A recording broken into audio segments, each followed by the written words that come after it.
Shalom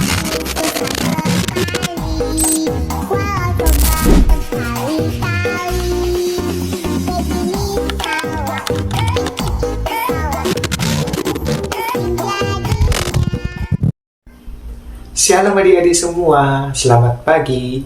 Bagaimana kabarnya? Pasti dalam keadaan sehat kan? Nah, dan pasti masih semangat untuk mengikuti pembelajaran kita hari ini. Sekarang kita akan belajar materi pendidikan agama Kristen kelas 10, yaitu hidup dalam kesetiaan. Yuk simak video pembelajaran selanjutnya. Sebelum kita memulai pembelajaran kita, adik-adik sekalian, mari kita berdoa. Bapa yang kami sembah dalam Tuhan Yesus Kristus, kami bersyukur atas berkat-Mu hari ini. Kami bertemu kembali untuk belajar dengan topik hidup dalam kesetiaan. Berikan kami hikmat untuk memahami pembelajaran hari ini. Dalam nama Yesus kami bersyukur. Amin. Nah, adik-adik sekalian, apa itu kesetiaan? Kesetiaan dalam bahasa Ibrani artinya keyakinan dan kokoh.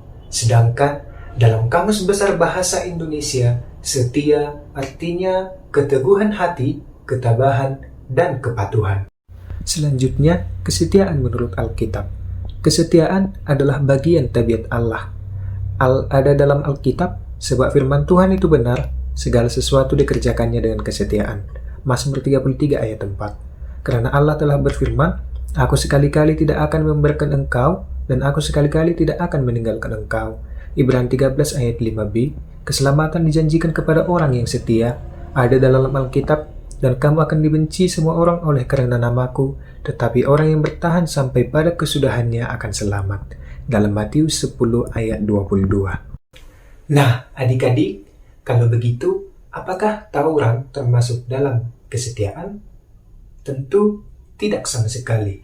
Karena kesetiaan itu salah satu contoh dari kesetiaan yang keliru. Nah, adik-adik sekalian, ada dua ciri-ciri orang yang setia. Yang pertama, konsisten. Artinya, tidak menyimpang ke kanan atau ke kiri. Tetap di jalan Tuhan, dan orang yang setia tidak akan mencari jalan lain untuk mencari pertolongan. Bisa dibaca dalam Ulangan 5 ayat 32-33. Nah, yang kedua yaitu bertahan sampai akhir. Dalam Wahyu 2 ayat 10b dikatakan, hendaklah engkau setia sampai mati, dan aku akan mengaruniakan kepadamu mahkota kehidupan. Selanjutnya, contoh kesetiaan. Yang pertama, kisah Hachiko, anjing setia. Yang kedua, Daniel, sekalipun dimasuki ke gua singa tetap setia, tidak menyembah berhala. Yang ketiga, Abraham, imannya yang teguh. Yang keempat, Ruth, kesetiaan Ruth kepada Naomi, mertuanya. Dan yang kelima, Yakub dan Rahel, di mana Yakub harus bekerja selama 14 tahun untuk mendapatkan Rahel. Sebelum itu, mari adik-adik dengarkan cerita Hachiko. Hachiko, seekor anjing setia di Jepang. Ia diadopsi oleh Profesor Ueno, seorang profesor pertanian di Universitas Tokyo. Hachiko dan Profesor Ueno membentuk ikatan yang sangat kuat. Setiap hari, Hachiko mengantar Profesor Ueno ke stasiun kereta api Shibuya dan menunggunya kembali di sore hari. Suatu hari, Profesor Ueno meninggal dunia di universitas karena serangan jantung. Hachiko tetap setia menunggu di stasiun setiap hari selama 9 tahun. Ia setiap sore, hujan atau panas, berharap Profesor Ueno akan kembali. Kisah kesetiaan Hachiko ini menjadi legenda di Jepang dan menyebar ke seluruh dunia. Ia menjadi simbol kesetiaan dan persahabatan yang tak tergoyahkan. Hachiko meninggal pada tahun 1935 dan patungnya didirikan di Shibuya sebagai penghormatan atas kesetiaannya yang luar biasa. Kisahnya telah diangkat ke layar lebar, mengabadikan kenangan akan anjing setia ini. Nah, adik-adik, tadi adalah cerita Hachiko. Sekarang, mari kita dengarkan cerita Yakub dan Rahel. Kisah Yakub yang membantu pamannya, Laban, dengan sabar dan setia. Mari kita dengarkan cerita Alkitabnya. Yakub telah berada di rumah Laban selama 1 bulan. Suatu hari, Laban berkata, Yakub, engkau adalah keluargaku. Tampaknya tidak tepat bagimu untuk terus bekerja bagiku tanpa bayaran. Katakan padaku, apa upah yang kamu inginkan? Yakub senang berada di rumah pamannya.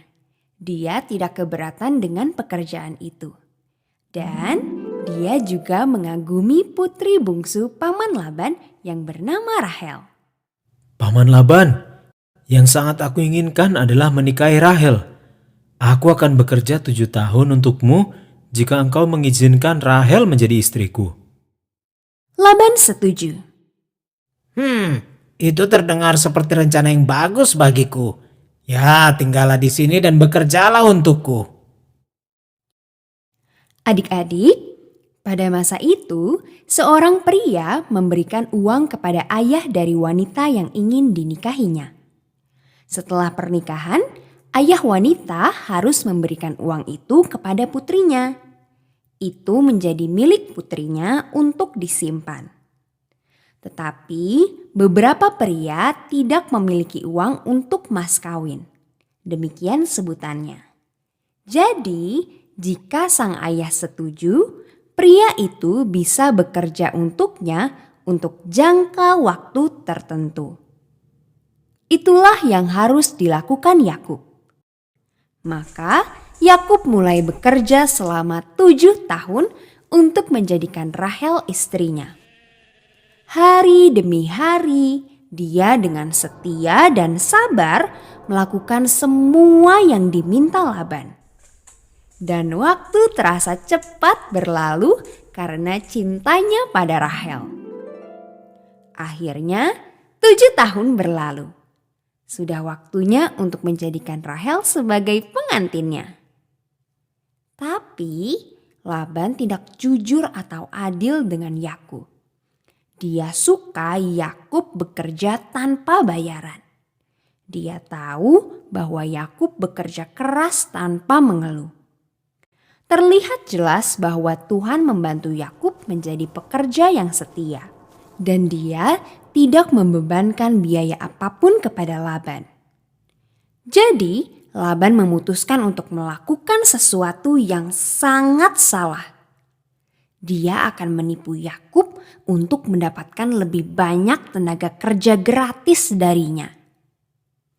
Pada masa itu juga, pengantin wanita mengenakan kerudung atau kain penutup kepala yang tebal selama perayaan pernikahan. Tidak ada yang melihat wajahnya. Malam itu, Yakub membawa pengantinnya yang berkerudung ke kemahnya. Dia tidak bisa melihat bahwa itu adalah Lea, bukan Rahel. Di pagi hari, Yakub mendapatkan penemuan yang mengerikan. Dia telah menikahi saudara perempuan yang salah. Dia kaget dan marah. Bagaimana bisa pamannya melakukan hal seperti itu? Paman Laban, kenapa engkau melakukan ini? Yakub bertanya. Aku bekerja keras untukmu agar aku bisa menikahi Rahel. Mengapa engkau menipu aku? Itu sudah menjadi kebiasaan kami. Laban berbohong. Agar kakak perempuan menikah sebelum adik perempuannya. Tapi aku akan membuat kesepakatan denganmu. Engkau juga dapat menikahi Rahel jika engkau bekerja untukku selama 7 tahun lagi.